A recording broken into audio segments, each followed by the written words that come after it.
دوستوں آج کی اس ویڈیو میں ہم بتائیں گے ایک ایسی عورت کا واقعہ جو بڑی نیک تھی، لیکن جب اس کے دروازے پر ایک فقیر آتا تھا اس کا بچہ مر جاتا تھا۔ پورا واقعہ ضرور سنیے گا۔ آگے بڑھنے سے پہلے گزارش ہے، لال کلر کے سبسکرائب والے بٹن کو دبا کر کے چینل کو سبسکرائب ضرور کر لیجیے گا اور ساتھ میں لگے گھنٹی کے بٹن کو بھی دبا دیجیے گا۔ کہا جاتا ہے کہ لڑکی تھی جو بہت نیک، پاکیزہ اور باحیا تھی۔ اپنے ماں باپ کی وہ اکلوتی اولاد تھی۔ اللہ تعالیٰ نے اس کو حسن بھی دیا تھا اور اخلاق بھی۔ خوبصورتی کی وجہ سے کئی لوگ اس کے عاشق تھے، لیکن ایک بار ایسا ہوا، ایک آدمی اس کو دیکھ کر اس کے حسن کا دیوانہ ہو گیا۔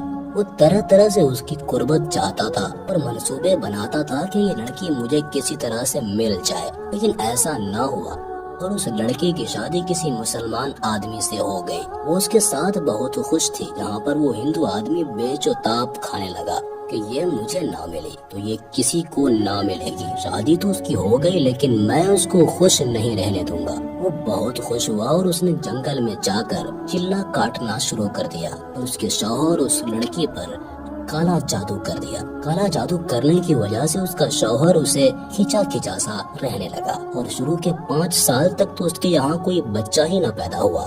ایک تو اس بات کا غم کہ شوہر ہمیشہ اس سے بیزار رہتا تھا اور تو اولاد بھی نہیں ہوئی تھی۔ کسی کے کہنے پر اس نے روحانی علاج کروایا تو اس کے یہاں ایک بچی پیدا ہوئی۔ اس بچی کو سب چاہتے تھے، لیکن شوہر اس بچی کے پاس بالکل نہیں چاہتا تھا۔ اس بات سے بھی دکھی تھی، لیکن اللہ کا شکر ادا کرتی تھی کہ کم از کم گھر میں رحمت تو آئی ہے نا۔ اب ایک نہ ایک دن باپ کے دل میں محبت بھی پیدا ہو جائے گی۔ بچی تقریباً 8 مہینے کی ہو گئی تھی۔ انہی دنوں میں اللہ والے کے دربار سے ایک فقیر آیا، عورت کے گھر گیا اور اپنے ملازم کو کہا اس ملنگ کو خیرات دے کر روانہ کرو، مگر وہ فقیر ضد کرنے لگا کہ گھر کی مالکن سے ملنا چاہتا ہوں، بہت ضروری بات ہے۔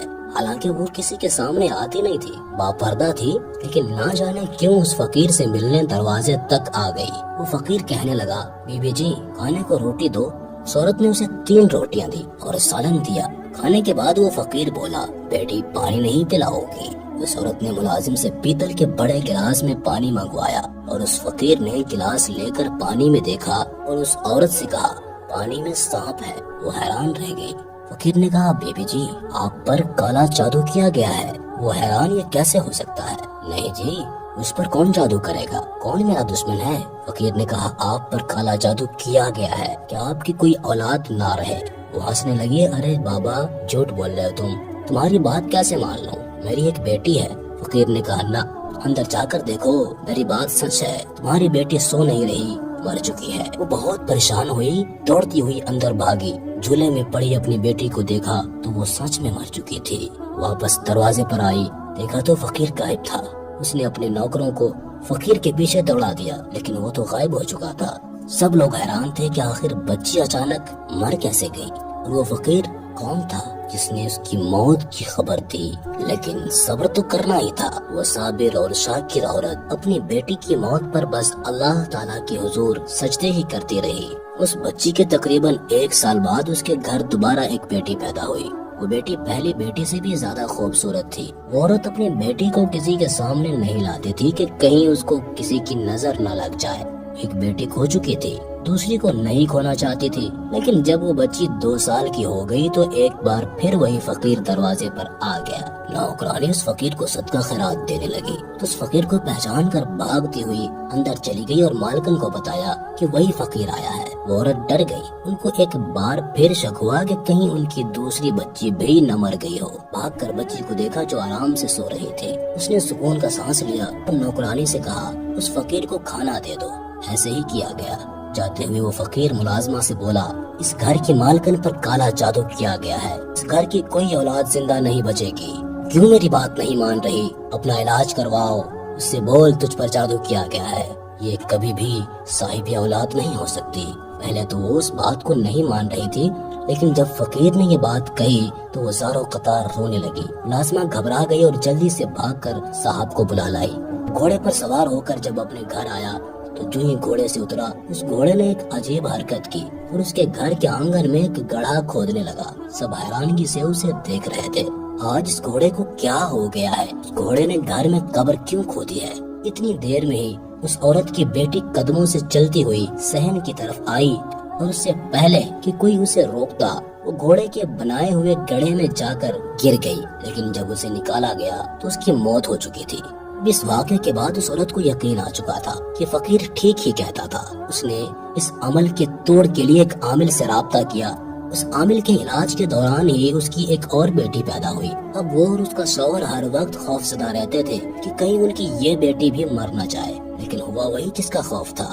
ایک دن وہ عورت اپنے شوہر کو لیتے ہوئے اپنی بیٹی کو کسی عامل کے پاس لے کر جا رہی تھی کہ راستے میں اچانک کہیں سے اڑتی ہوئی ایک چیل آئی اور ان کی کم سن بچی کو اڑا کر لے گئی۔ وہ دیکھتے رہ گئے کہ وہ چیل دور آسمان پر لے جا کر اسے پھینک چکی تھی۔ زمین پر آ کر اس بیٹی کا پورا جسم بکھر چکا تھا۔ ماں باپ تڑپ تڑپ کر رو رہے تھے، آخر ہماری بیٹیوں کو اس طرح کون مارنے والا ہے، کون دشمن ہے ہمارا۔ وہ عورت ہر وقت اولاد کے غم میں روتی رہتی تھی۔ اپنی آنکھوں کے سامنے اپنی بچوں کو مرتے ہوئے دیکھا تھا۔ وہی عورت تھی جو اب تک برداشت کرتے ہوئے اللہ تعالیٰ کے حضور سجدوں پر سجدے کر رہی تھی۔ یا اللہ، تیری کیا رضا ہے، تیری کیا مصلحت ہے، کون ہمارا دشمن ہے، یہ راز کیوں نہیں کھلتا؟ عامل نے یہ نہیں بتایا تھا کہ کالا جادو کس نے کیا ہے۔ اس کا شوہر تو پہلے ہی اس سے بیزار تھا، کم از کم بیٹے کی وجہ سے اپنی بیوی کے قریب آتا، لیکن جب تین بیٹیوں کی موت واقع ہو گئی تو اس کے گھر والے اسے اکسانے لگے کہ بیٹا تیری یہ بیوی منحوس ہے، اس سے کوئی بھی اولاد پیدا ہو نہیں سکتی۔ اور اس کا شوہر بھی دوسری شادی کرنے کے لیے سوچ ہی رہا تھا کہ ایک دن اس کے گھر پر دستک ہوئی۔ فقیر نے روٹی کے لیے صدا دی، ارے بھائی کوئی ہے جو بھوکے فقیر کو کھانا کھلائے؟ نوکرانی نے دروازہ کھولا تو وہی فقیر سامنے موجود تھا۔ اس عورت کو پتا چلا تو وہ دوڑتی ہوئی دروازے پر آئی اور روتے ہوئے بولی، اب تو کس کو لینے آیا ہے؟ جب بھی تو آتا ہے میری اولاد لے جاتا ہے، اب تو میرے پاس تجھے دینے کے لیے کچھ بھی نہیں، گود خالی ہے، میرے مقدر میں اولاد نہیں ہے۔ عورت روتی جا رہی تھی اور ملنگ سے کہتی جا رہی تھی۔ ملنگ نے کہا، اگر مجھ پر یقین رکھتی ہو تو مجھے گھر کے اندر آنے دو، مجھے خاص تمہارے کام کے لیے بھیجا گیا ہے۔ عورت نے یقین کر لیا اور اس فقیر کو گھر کے اندر بلا لیا۔ فقیر پورے گھر میں چکر کاٹنے کے بعد ایک جگہ بیٹھ گیا اور پانی مانگا۔ نوکرانی ایک برتن میں پانی لے آئی۔ فقیر کافی دیر تک وظیفہ پڑھتا رہا، تسبیح پڑھتا رہا، ذکر الہی کرتا رہا۔ پھر اس نے کہا، اس برتن میں دیکھو نا کیا نظر آتا ہے۔ جیسے ہی وہ عورت اس کے اندر دیکھتی ہے تو وہاں پر کالے رنگ کا ایک سانپ کنڈلے مارے بیٹھا ہوا ہوتا ہے۔ وہ چیخ مار کر پیچھے ہٹ گئی۔ فقیر نے کہا، بیبی اپنی آنکھوں سے دیکھ لیا نا، آپ پر کالا جادو کیا گیا ہے اور اسی جادو کے ذریعے آپ کے پیٹ میں کالا سانپ بٹھا دیا گیا ہے جو آپ کے ہر بچے کو موت کے گھاٹ اتار دیتا ہے، لیکن میرے بچے تو صحیح سلامت پیدا ہوتے ہیں۔ ہاں یہی تو بات ہے نا کہ خوشی آپ کو ملتی ہے لیکن خوشی چھین لی جاتی ہے۔ ان بچوں کو مارنے والا کوئی اور نہیں، وہی سانپ ہے۔ اور آپ کو ایک بات بتاؤں، یہ عمل کس نے کروایا ہے؟ یہ عمل ایک ہندو آدمی نے کروایا ہے۔ اس بستی میں رہنے والے بہت سے ہندوؤں میں وہ ایک ہندو آپ کے پیچھے پڑا ہوا ہے۔ اس نے آپ کو آپ کی شادی سے پہلے دیکھا تھا اور دیکھتے ہی آپ کے حسن کا دیوانہ ہوا، اور آپ کی شادی ہو گئی تو وہ دل ملا گیا اور اس نے ایک کالے جادو کرنے والے عامل کے پاس جا کر ایک منتر سیکھا اور جنگل میں جا کر 40 دن تک اس کا عمل کیا۔ اس کے بعد آپ پر اور آپ کے شوہر پر جادو کیا گیا ہے۔ اسی وجہ سے آپ کا شوہر جو آپ سے اتنی محبت کرنے والا تھا وہ آپ سے نفرت کرنے لگا ہے۔ سمجھ گئی میری بات؟ لیکن میں کیا کروں، اس آدمی نے ایسا گندا سفلی عمل کیا ہے تم پر اور تمہارے شوہر پر کہ تم اولاد کا سکھ نہیں دے پاؤ گی۔ اگر چاہتی ہو تمہاری اولاد زندہ رہے تو تمہیں ایک بہت بڑی سخت مشکل سے گزرنا ہوگا۔ جب پتہ چل گیا کہ کوئی دشمن ہے تو وہ با ہمت عورت کہنے لگی، میں ہر مشکل سے گزرنے کے لیے تیار ہوں، لیکن اس گندے علم کو یہاں سے ہٹانا ہے۔ فقیر نے کہا، سوچ لو، کام بڑا مشکل ہے۔ اس نے کہا، میں تیار ہوں۔ فقیر نے کہا، اولاد کو زندہ حق کرنے کے لیے خود تمہیں اس سانپ کو اپنے پیٹ سے جنم دینا ہوگا تاکہ آئندہ آنے والے بچوں کی زندگی محفوظ ہو جائے اور تمہاری اولاد نہ مرے۔ پہلے تو وہ گھبرائی تھی، لیکن چونکہ وعدہ کر لیا تھا کہ جو بھی ہوگا میں ہر مشکل سے گزرنے کے لیے تیار ہوں، مجھے اپنے رب پر، اس کی ذات پر پورا یقین ہے، اور وہ اس عجیب و غریب ناقابل یقین کام کو کرنے کے لیے تیار ہو گئی۔ فقیر نے اسے ایک بات یہ بھی بتائی تھی کہ وہ سانپ تمہارے پیٹ میں موجود ہے لیکن بڑھ نہیں رہا۔ جب تم اس سے محبت کا اظہار کرو گی، تم کہو گی کہ یہ میرا بچہ ہے، میں اس کو پیدا کرنا چاہتی ہوں، میں اسے دنیا میں لانا چاہتی ہوں، تو پھر وہ تمہاری بات کو سنے گا اور تمہیں کسی طرح سے اس کو اپنے پیٹ سے باہر نکالنا ہے۔ فقیر نے اس کو کچھ وظائف بھی بتائے تھے کہ یہ عمل تمہیں رات کی تنہائی میں کرنا ہے بغیر کسی سے بات چیت کیے۔ اب اس نے یہ بات بھی کہہ دی کہ جو بھی میرے پیٹ کے اندر ہے میں اس کو اس دنیا میں لانا چاہتی ہوں، میں اس کی ماں ہوں۔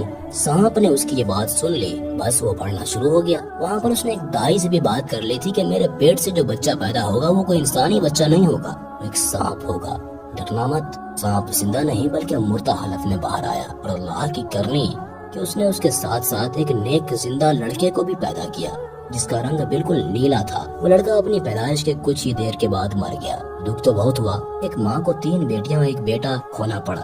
اس واقعے کے ٹھیک 1 سال کے بعد اللہ تعالیٰ نے اس عورت کو پھر ایک بیٹا دیا۔ کالے علم کا اثر اب ختم ہو چکا تھا۔ ایک دن وہی فقیر اس کے گھر پر پھر آیا۔ عورت بھاگتی ہوئی اس فقیر کے پاس آئی۔ بابا کیا بات ہے؟ کوئی ایسی خبر تو سنانے نہیں آئے ہو کہ میں پھر سے ٹوٹ جاؤں؟ اب تو میرے بیٹے بھی ہو گئے ہیں اور اللہ کا شکر صحت مند بھی ہے اور اب تک ٹھیک ہے، میں روز ان کی لمبی زندگی کی دعائیں مانگتی ہوں۔ وکیل نے کہا بیٹی میں اس بار کوئی بری خبر نہیں سنا رہا، بلکہ میں تو خوشخبری دینے آیا ہوں کہ وہ ہندو عامل جس نے تمہارے اوپر اور تمہارے شوہر اور تمہارے بچوں پر کالا جادو کیا تھا، وہ آج بھی جنگل میں جادو کر رہا تھا کہ تبھی ایک کالے ناگ نے اس کو ڈانس لیا اور وہ مر چکا ہے۔ اللہ تعالیٰ تم پر کرم کرے، تمہارے دشمن ہلاک ہو گئے، اب اللہ تعالیٰ تمہیں اولاد دیا ہے، ان کو تمہارا وارث بنائے گا۔ اس طرح سے وہ نیک اور پاکیزہ عورت اللہ کے کرم سے اپنے بیٹوں کے ساتھ ہنسی خوشی زندگی گزارنے لگی۔ دوستوں کالا جادو بالکل سچی بات ہے، یہ قرآن سے ثابت ہے، اس لیے ہم سب کو ہر طرح سے اپنی اور اپنے گھر والوں کی حفاظت کرتے رہنا چاہیے۔